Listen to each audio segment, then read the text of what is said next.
Hi, everybody. This is Vladimira Kuna, and I have an absolute pleasure to interview beautiful Louise Tremblay. And she is an international best-selling author of the book The Seven Roses. It's a story inspired by true events. And hi, Louise. Hi, how are you? Yeah, good. Thank you. It's so amazing you come and you can talk about your story. It's a privilege. Thank you very Oh, much. thank you. It's my pleasure. So tell us what inspired you to write a story.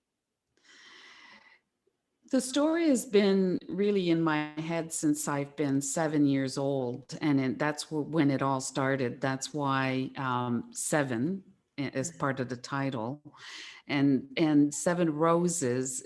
Every rose has a story of its own in the book, and it's about dead people. Mm. Really, every rose represents a dead person, a deceased person. But it inspired me because I became very curious when, after a tragic event that I personally lived at 7 years old, I started seeing a spirit of a little friend that I lost. And from there, I started seeing some other spirits around me that I had no idea who they were and why they were there. I knew about the little girl, but I didn't know about the others.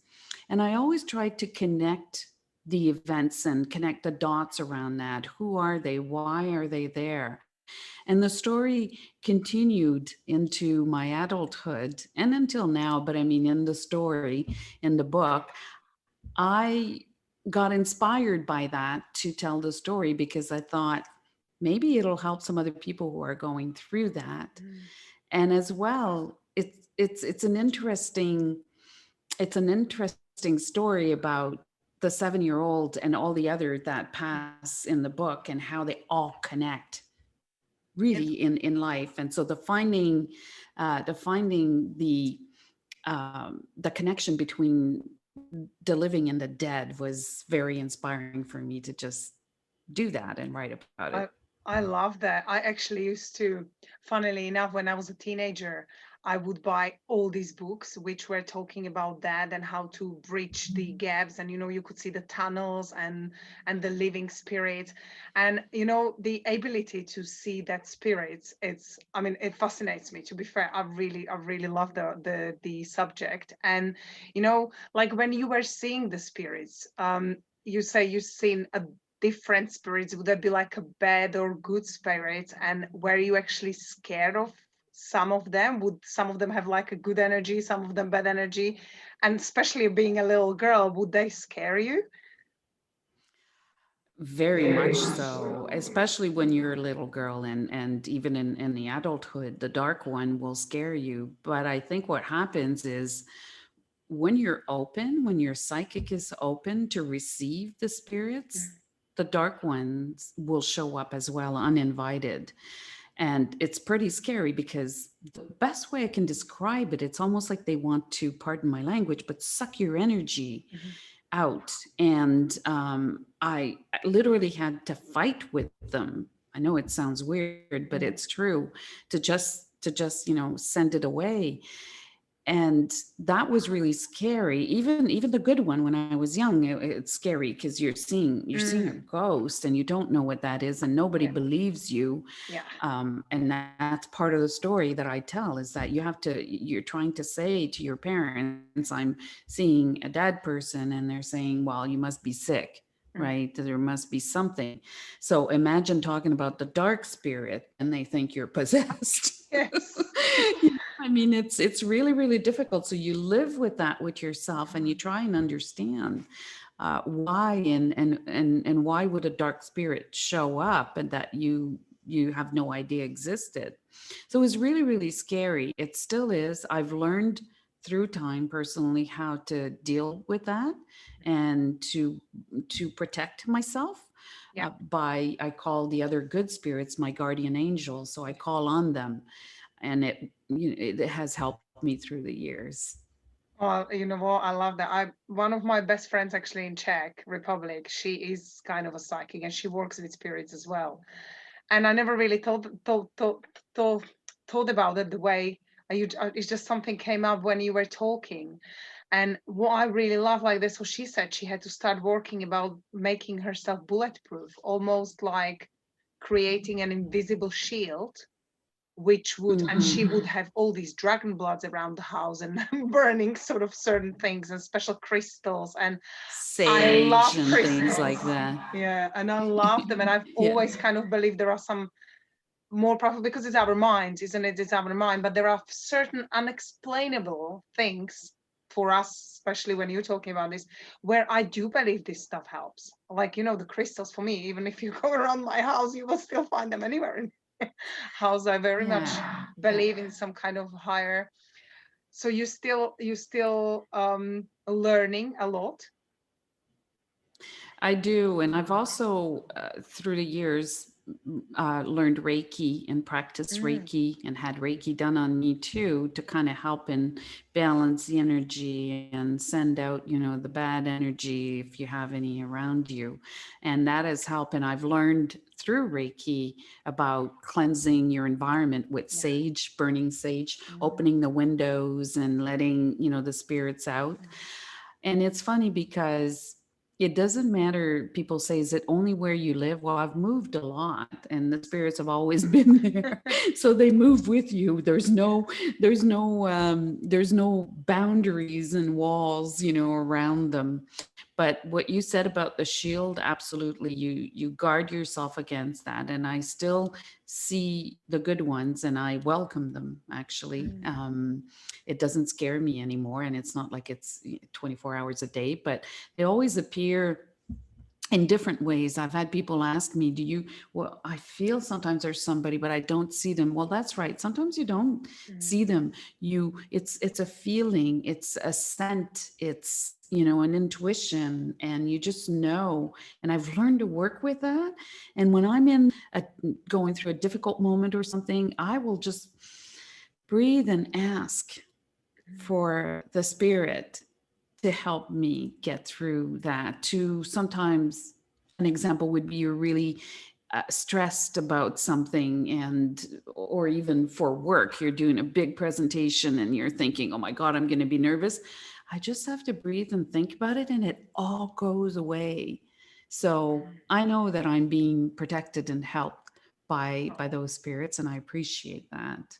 I love that. It brings me back to reading those books. And I always wondered whether the spirits actually find a person to help them to kind of, because there is something like unfinished business almost, or whether they coming to help the person to fulfill their full purpose.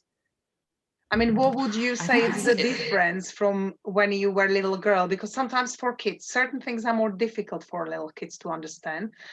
However, some things the children actually are more open to. And like you were it's such a saying, nice question. sorry, no, I've jumped in. It was the belief kind of No, no, point that's I meant. okay. Yeah, I lost you there for a because second. especially how it all. Oh, can you hear me now? Yeah, I can hear you now. Yeah. Okay. It's an excellent point that you're saying about how, what is the difference and all that, because when it started, when I was 7 years old, it was after a tragic accident, and I felt guilty. I Mhm. felt guilty for what happened. I'm not going to give away the book because then Yes, I would of give course. away the Yeah. story, it would take away the whole suspense. But I felt extremely guilty.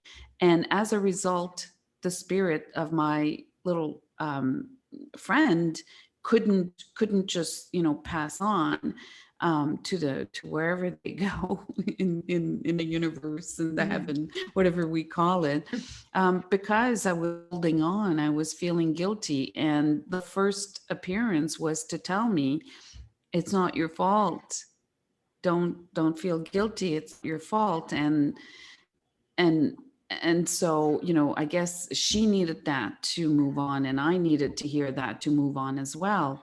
And then so after that, it became even a little playful.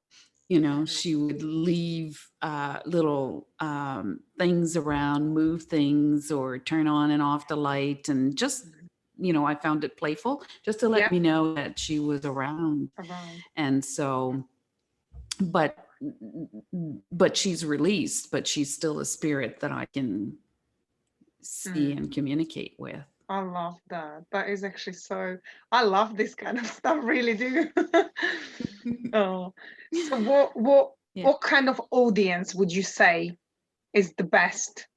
Anyone, to be fair, but would it be for children as well? Older children? I don't think so. No? Maybe older children, yeah. Not, I mean, I think if you think about what's in the book and you've read it, Mhm. right? You've read the I book, actually I haven't think. yet. No. There are, oh, you haven't? No, Okay, I I'm haven't sorry. yet, Oh, but okay. it's Well, then no. I'm gonna, because there are things in there that would actually be too much for little children. Okay. But I would say if you're 14 and over, you'd be able to understand Okay. what's going on.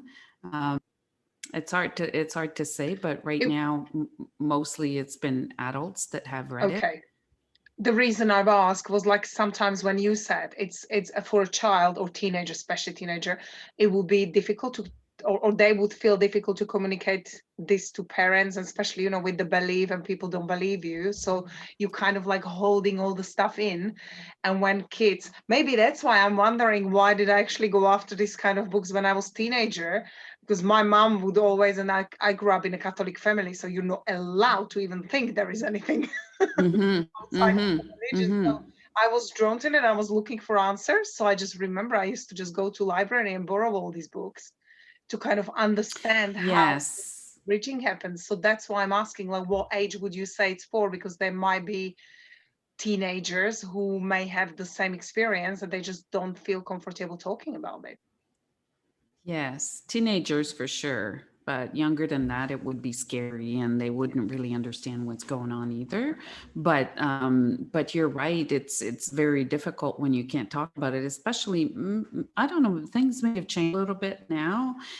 When I was young, when I was 7 years old, back in those days, and we were raised Catholic, and all that, and you just didn't talk about that. You Mm-hmm. just couldn't talk about these things, and people had a hard time relating and believing to it. I think over the years, there's been so much more exposure to that. There's been a lot of shows about it and mediums that are out there talking about it, and more proof that, it can actually Yeah. exist. There might be more acceptance Mm-hmm. to it. Not to say that everybody believes in it, but I think at least they'll listen, Mm. That is true, because actually. it's hard There is. yeah, it's hard to believe when it's not happened to yourself. Mm-hmm. But if you're just open and you consider that it can happen, then at least people can talk about it. Oh, brilliant. Oh, fantastic. Is there anything else you would like to add for our readers?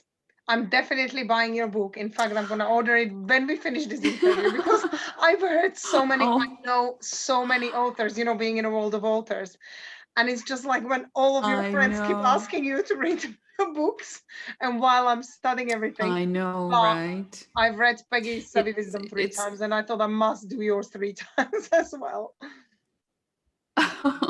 well, sorry, I didn't mean to push you to read it. I didn't know No, if you had no, read I it or really not, want to. because I think you'll have a good idea then, as to how, things unfold, Mm, and you might find it interesting to see how other spirits connect with, spirits that but you didn't know the others, and why did they come together.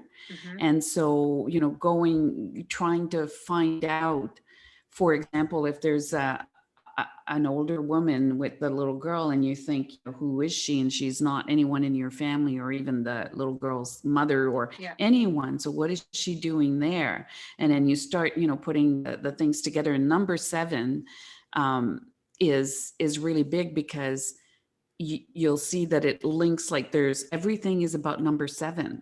It's like everything where Ellen, the character, goes is, you know, there's an apartment.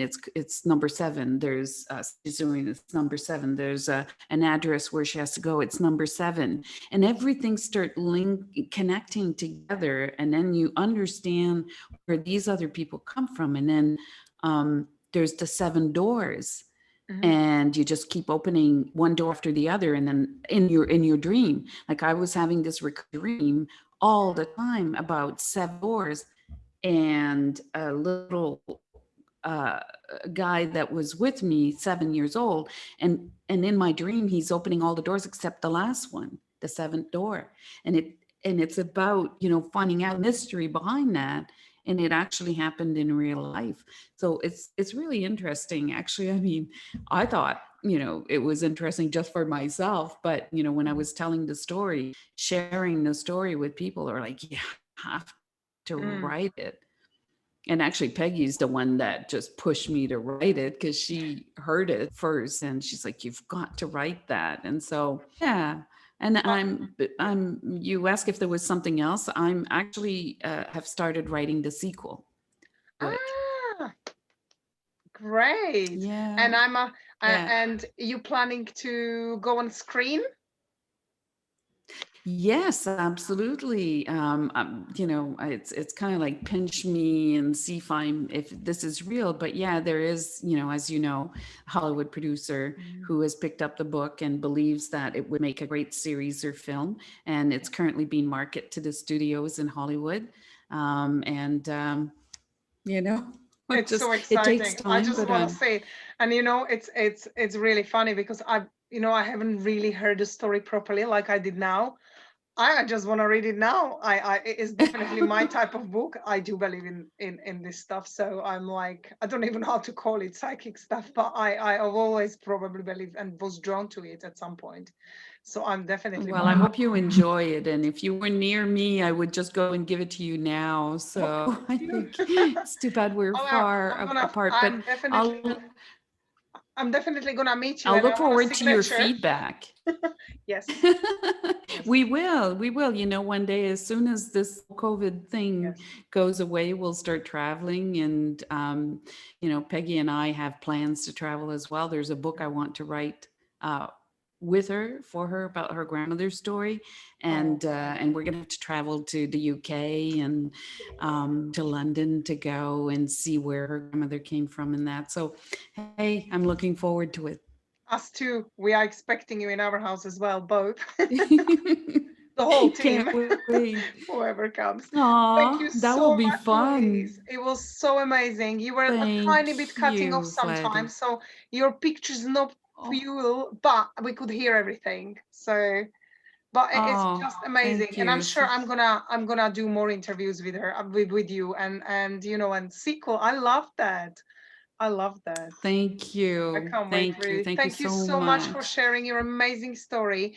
And everybody, I will just put Louise's links and her website or whatever links you, so you follow her and just go and read it. It's amazing reading. And if you have teenage children, maybe great book as well. So thank you so Thank much. you. I really appreciate you meeting us and telling us the My story. pleasure. Bye.